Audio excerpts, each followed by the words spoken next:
আসসালামু আলাইকুম রহমতুল্লাহ। আপনারা জানেন যে আমার ২ পিস বাজরিগার পাখি ছিল, ১ পিস পালাই গেছে। তারপরে আরেক পিস আনার জন্য আমি চলে যাইতেছি আমাদের যে বরগুনা শহর আছে ওই জায়গায়। কারণ আমরা যে উপজেলা শহর আছে ওই জায়গায় পাওয়া যায় না। তার জন্য বরগুনা যাওয়ার মানে রওনা দিলাম। এই যে দেখতেছেন আমাদের এই জায়গায় খেওয়া দিয়ে পারাপার হইতে হয়। মানে নেই, সোজা রাস্তা না, খেওয়া দিয়ে পারাপার হইতে হয়। যার কারণে এই যে একটা পাখির খেঁচা দেখতেছেন, এই দোকানে ফার্স্ট গেছিলাম। ওনার লগে দামে দরে মিলে নাই, তার জন্য অন্য একটা দোকানে গেলাম। ওনার জায়গায় অনেক পদের পাখি আছে, বাজরিগর ছাড়াও আরও ২-৩ পদের আছে, ককাটেল আরও একটা কি জানি বলে, ওটা আমি নামটা জানি না সঠিক।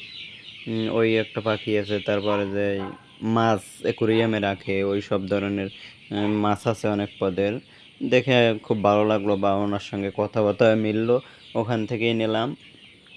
এবং চিন্তা করলাম যখন বরগুনায় চলে গেছি বাজারে, যেগুলো আমার এ জায়গায় পাওয়া যায় না সচরাচর, ওইগুলা একসঙ্গে নেওয়ার চেষ্টা করলাম। এই যে দেখতেছেন এই দোকানটাও বিশাল এক, মানে বড় এক দোকানের জায়গায় পাখির যে জাতীয় খাবার থেকে শুরু করে যত যা লাগে ওনার কাছে পাওয়া যায়। যে বাজিকার আদারগুলো দেখতেছেন, এগুলো আমার কাছে অতটা ভালো লাগে না, তাও নিয়ে নিছি, পাই না।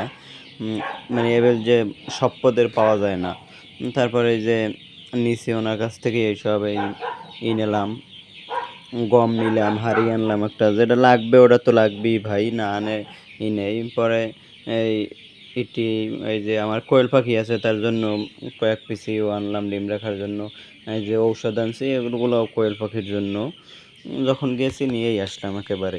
এবার ছোলা বুট আনলাম, যেগুলো বাজরিগরকে মানে পুষ্টির জন্য খাওয়ানো হয়, ওগুলো আনলাম।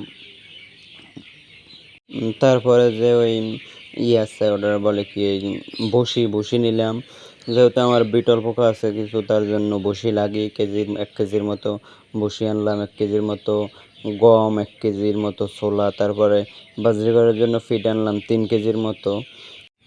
তারপর যে মিলেইট আনলাম, যেহেতু মানে ওনার মিক্সটা আমার কাছে তেমন একটা ভালো লাগে না, তাই কিছু মিলেইটও নিয়ে আসলাম।